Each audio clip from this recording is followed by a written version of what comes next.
నేను ఆలోచిస్తుంది కూడా అదే మానసి. జాగ్రత్త పడాలి. వాడు ఏ గొడవలు చేయకుండా పెళ్ళయ్యేంత వరకు జాగ్రత్తగా మేనేజ్ చేయాలి. అంతేగాని వాడిని జైలుకు పంపించడానికి ముందే గొడవలు చేస్తే మొదటికే ప్రమాదం వస్తుంది.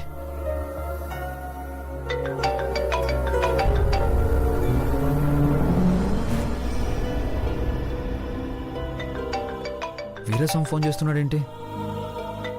నీకెందుకు ఫోన్ చేస్తున్నాడు బావా? మాట్లాడు.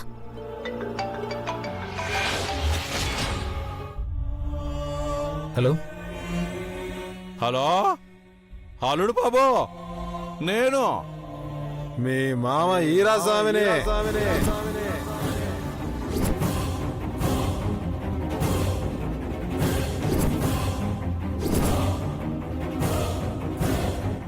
తెలుసు, చెప్పు. ఏ మా బావని అల్లుడు అని పిలుస్తున్నావేంది? పిచ్చిగాని పట్టిందా? ఎవరు? మానసమ్మా, కోప్పడుగు తల్లే. ఇప్పుడు నా బిడ్డ మృదులని మీ అమ్మ నాన్న దత్తత తీసుకున్నారు కదా, అప్పుడు మృదుల నీకు సెల్లులు అవుతుంది కదా, అంటే నువ్వు నాకు పెద్ద బిడ్డ అవుతావమ్మా. అప్పుడు మధుబాబు నాకు అల్లుడే అవుతాడు కదా, అందుకే వరుస పెట్టి పిలిచిన అంతలే అల్లుడు అని. అలా పిలువకో, కంపరంగా ఉంది. నీ వరుసలు ఇక్కడ ఎవ్వరికి అవసరం లేదు. నేనే కాదు, మృదుల కూడా నీకు బిడ్డ కాదు. ఏడు తల్లి, పుసుక్కున అంత మాట నేస్తున్నావు? నా కడుపున పుట్టిన బంగారు తల్లి నా బిడ్డ కాదా? కన్నావులే, కానీ ఏం చేసినావు? పురిట్లోనే అమ్మాలని చూసినావు. ఇంకా దాని జీవితాన్ని నాశనం చెయ్యాలని చూస్తూనే ఉన్నావు.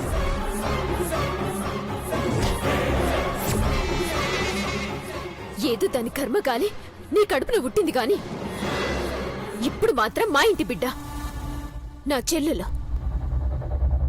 ఇంకా నీ బిడ్డని చెప్పి దాని జీవితంతో ఆడుకోవాలని చూస్తే ప్రాణాలు తీస్తే ఏమనుకుంటున్నావో? ఏడు తల్లి, అంత పెద్ద మాటలు మాట్లాడేస్తున్నావు? సరే, అయ్య మీద కోపంతో బిడ్డ ఒక మాట అంటే ఆ మాత్రం పడనా ఏంటి? పడతాను. సరే గాని అల్లుడికోసారి ఫోన్ అమ్మా. చెప్పు. అల్లుడు బాబు, అమ్మ ఏదో కోపంలో ఉంది కానీ మన మ్యాటర్కి వచ్చేస్తా. గుళ్ళో 30,000 అడిగితే లేవని చెప్పి బ్రాస్లెట్ ఇచ్చినావు కదా, అమ్మితే 10,000 వచ్చినాయి అల్లుడు. మిగతా 20,000 ఎప్పుడు ఇస్తా?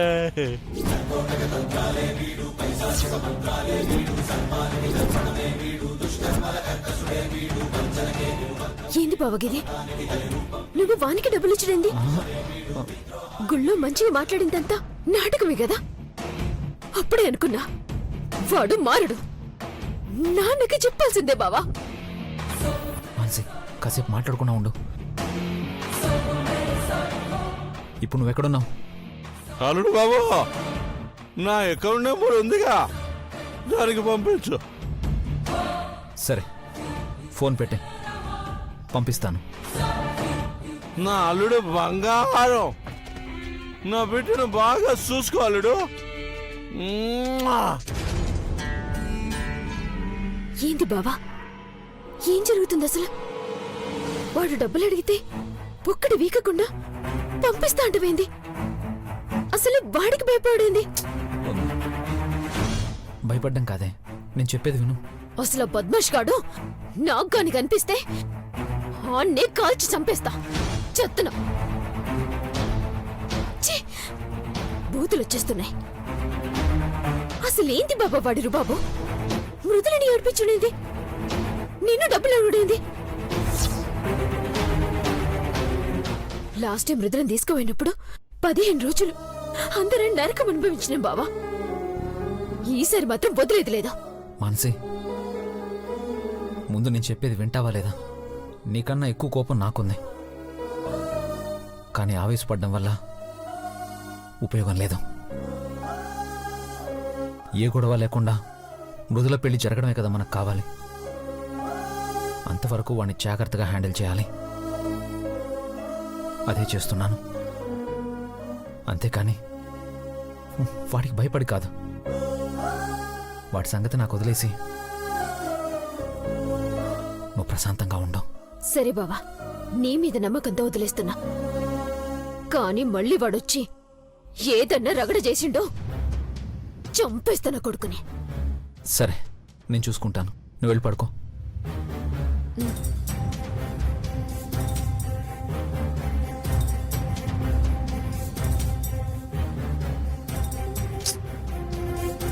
ఛే, జాగ్రత్తగా హ్యాండిల్ చేయాలి, లేదంటే పరిస్థితి చేయి జారిపోతుంది.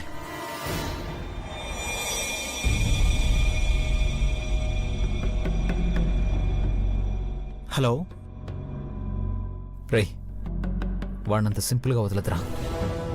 నిశ్చితార్థం లోపం హౌస్ అరెస్ట్ చేయాలి, లేదంటే మృతుల జీవితం సర్వనాశనం అయిపోతుంది. నువ్వేం టెన్షన్ పడకరా, వాడెక్కడో నేను పట్టుకుంటాను. నువ్వు నిశ్చితార్థ పనుల్లో ఉండు. సరే. సరే మధు.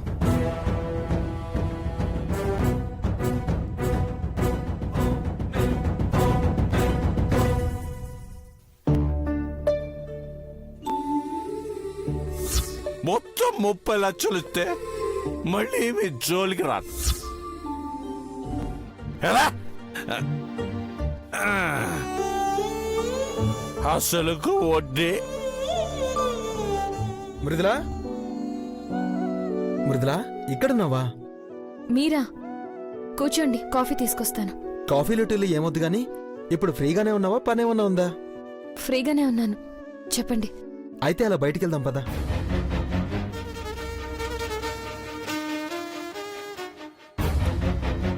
బయటకా? కూల్ కూల్, టెన్షన్ అవ్వద్దు. నిన్ను బయటికి తీసుకెళ్తానని అక్కడ పెద్దమ్మ, ఇక్కడ అత్తయ్య పర్మిషన్ తీసుకుని వచ్చాను. కావాలంటే అత్తయ్యని అడుగు. అత్తయ్య, అత్తయ్య. గౌరవ్, ఎంతసేపు అయింది నాన్న వచ్చి? ఇప్పుడే వచ్చాను అత్తయ్య. అత్తయ్య, మృదులను బయటికి తీసుకెళ్తానని మీతో చెప్పాను కదా, తను నాతో రావడానికి భయపడుతుంది. మీరైనా చెప్పండి. భయం ఎందుకమ్మా, వెళ్ళు.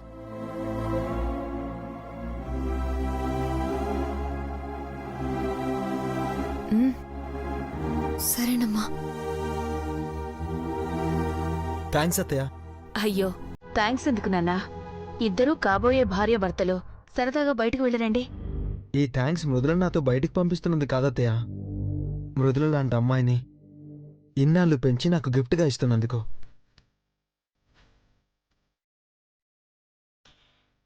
ఎన్నో జన్మల పుణ్యం చేసుకుంటే గాని మృదుల లాంటి అమ్మాయి భార్యగా దొరకదు. I'm really lucky.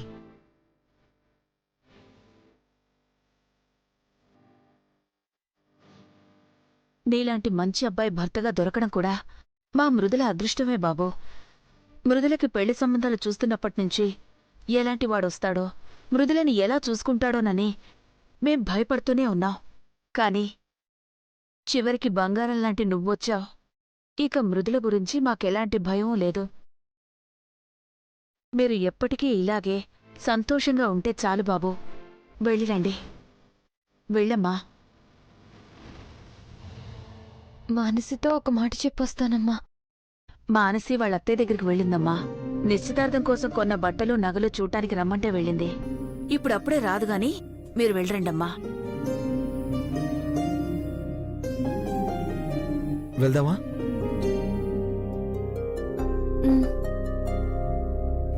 బాయ్ అత్తయ్య.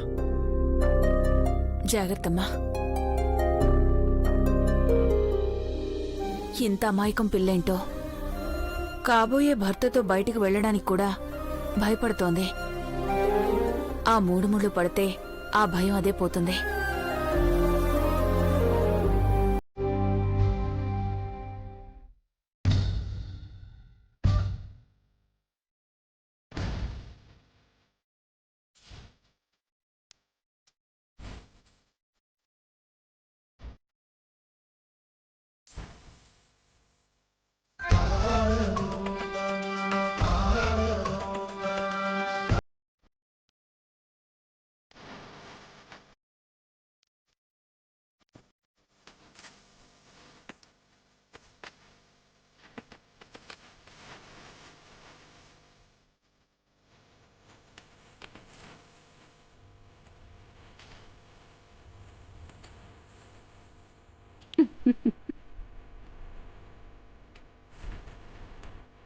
ఓకేనా మేడం?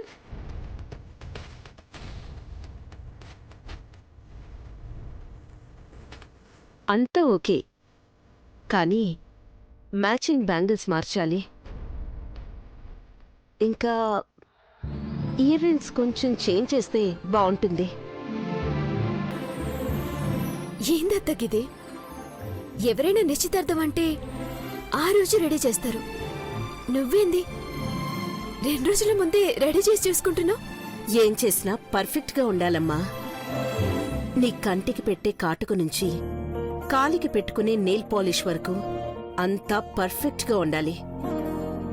నా కోడలు కాబోతున్న మేనకోడలికి ఎవరూ చిన్న మచ్చ కూడా పెట్టకూడదు.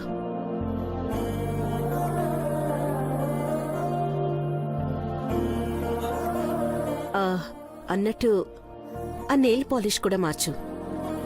ప్లెయిన్గా వదిలేకుండా ఏమన్నా డిజైన్స్ వేస్తే బాగుంటుంది. అలాగే మేడం. లవ్ యూ అత్త.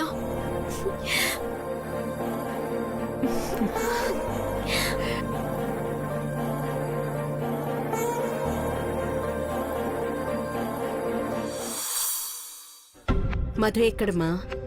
బాబు ఫోన్ మాట్లాడుతున్నాడత్తా. మ్యాటర్ చాలా సీరియస్ రా.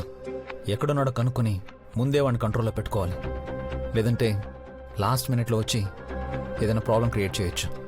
తొందరగా కనుక్కోండి. సరే, ఉంటాను. మధు, ఏంటన్నా ఇంకా నార్మల్ డ్రెస్లోనే ఉన్నా? రెడీ కాలేదా? నిశ్చితార్థం రేపు కదమ్మా, అప్పుడే వేసుకుంటానులే. అంటే మానసికి పని లేకనా రెడీ అవుతోంది? అంతా పర్ఫెక్ట్గా ఉండాలి. ముందే రెడీ చేసి చూసుకుంటే తృప్తిగా ఉంటుందని చెప్పాను కదా. ఎక్కడుంటున్నావు అసలు? అసలేం వినిపించుకోవడం లేదేంటి? లేదమ్మా, నేను ఒక 10 మినిట్స్లో రెడీ అయ్యి వస్తాను. నువ్వు ఫాస్ట్గా రెడీ అయితే వదినకి వీడియో కాల్ చేస్తానని చెప్పా. ఎదురు చూస్తూ ఉంటుంది. తొందరగా రా. అలాగే అమ్మా.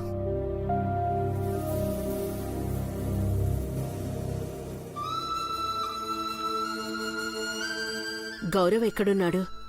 మృదుల కూడా వస్తే వాళ్ళని కూడా రెడీ చేసి చూసుకోవాలి. మృదులతో మాట్లాడనీకే పోయిండత్తా. ఫోన్ చేస్తానండు.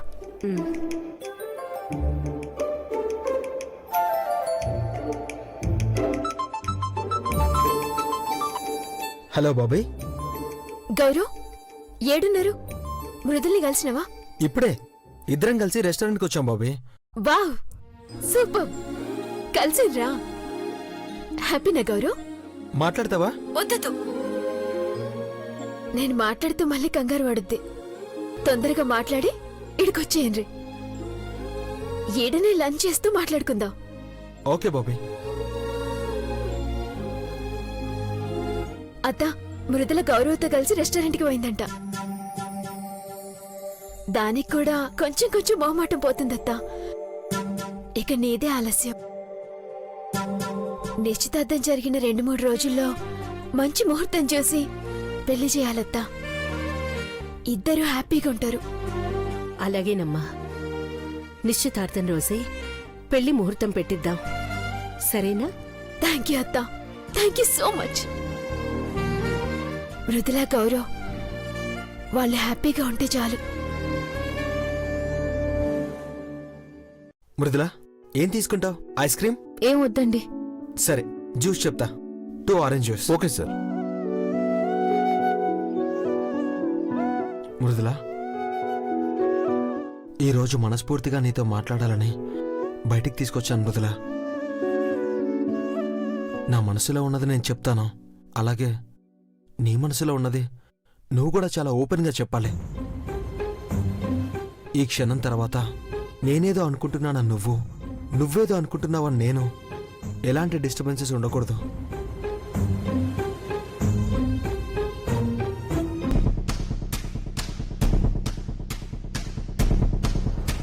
ఒక పూట తిని డబ్బులు కట్టకపోతే ఇన్ని తోవిస్తారా? ఏయ్, మీరు మనుషులా రాక్షసులా ఏంటి? ముందు తోము. తోముతున్నా. నాకు నిన్నే అర్థమైపోయింది మృదుల. నీకు నేనంటే ఇష్టం లేదని. అదేం కాదు గౌరవ్. నువ్వేం చెప్పక్కర్లేదు మృదుల. నేను నీకిచ్చిన పట్టులు పెట్టుకున్నప్పుడే అర్థమైపోయింది నేనంటే నీకు ఇష్టం లేదని. ఇంట్లో వాళ్ళ మాట కాదనిలేక తప్పకి పెళ్లి చేసుకుంటున్నావు కదా. అయ్యో అది కాదు గౌరవ్ గారు, పట్టీలు కింద పడిపోయాయి, నేను చూసుకోలేదు. అవునా? లేకపోతే నిజంగా పెట్టుకునేదానివా? సరే, ఆ పట్టీల సంగతి వదిలేద్దాం. ఇప్పుడు నేను డైరెక్ట్గా అడుగుతున్నాను, చెప్పు. నేనంటే నీకు నిజంగా ఇష్టమేనా?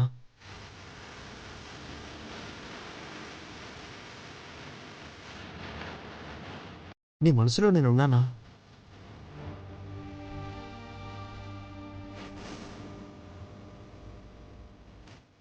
రోజు కనీసం ఒక్కసారైనా నాతో మాట్లాడాలనిపిస్తుందా? కనీసం ఒక్కసారైనా నన్ను తలుచుకుంటావా? రేపే మన నిశ్చితార్థం అన్న సంగతి తెలుసా? నిశ్చితార్థం అంటే ఆ జంట ఎలా ఉంటారో తెలుసా? ఇలా ఉండాలి.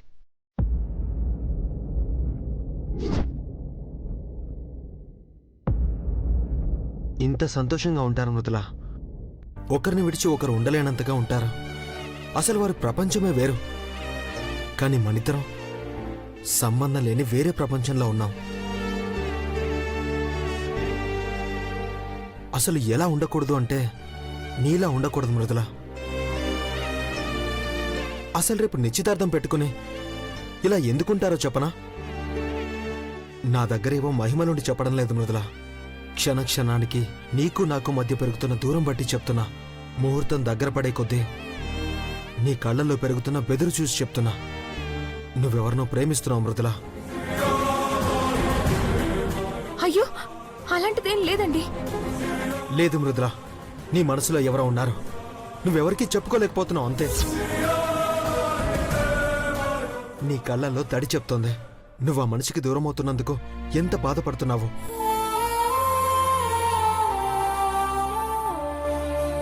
నేనొచ్చిన మొదటి రోజు నుంచి చూస్తూనే ఉన్నాను మృదుల. ఏదో తెలియని నరకం అనుభవిస్తున్నావు. పరిస్థితులకి నీ మనసుకి మధ్య నలిగిపోతున్నావు. నో డౌట్ మృదుల, నువ్వెవరినో ప్రేమిస్తున్నావు. లేదండి, అసలు అలాంటి ఆలోచనలేవి నా మనసులో లేవు. మీరు అనవసరంగా పొరపాటు పడుతున్నారు. లేదు మృదుల, ఇప్పుడు కూడా నువ్వు చెప్పడానికి ఆలోచిస్తున్నావు. నీ మీద కొండంత ప్రేమతో వచ్చాను మృదుల. కానీ నిజంగా నీ మనసులో ఎవరన్నా ఉంటే చెప్పు. ఒక స్నేహితులా నీ ప్రేమను గెలిపిస్తాను. అత్తయ్య మామయ్యలతో, పెద్దమ్మతో, అన్నయ్యతో, అందరితో మాట్లాడి అతనెవరైనా సరే అతనితో నీ పెళ్లి జరిపిస్తాను. చెప్పు మృదుల. అయ్యో అలాంటిదేం లేదని చెప్తున్నాను కదండి. నిజంగా లేదా? లేదండి. లేదండి అన్న మాట నీ పెదాల నుంచి వచ్చిందో లేక నీ మనసులోంచి వచ్చిందో చెప్పలేను గాని నిజంగా నీ మనసులోంచి వస్తే మాత్రం నా అంత అదృష్టవంతుడు ఈ లోకంలోనే ఉండడు మృదుల. ఎందుకంటే నువ్వంటే ప్రాణం. నువ్వే జీవితం అనుకుని నీకోసం రెక్కలు కట్టుకుని వచ్చేశాను.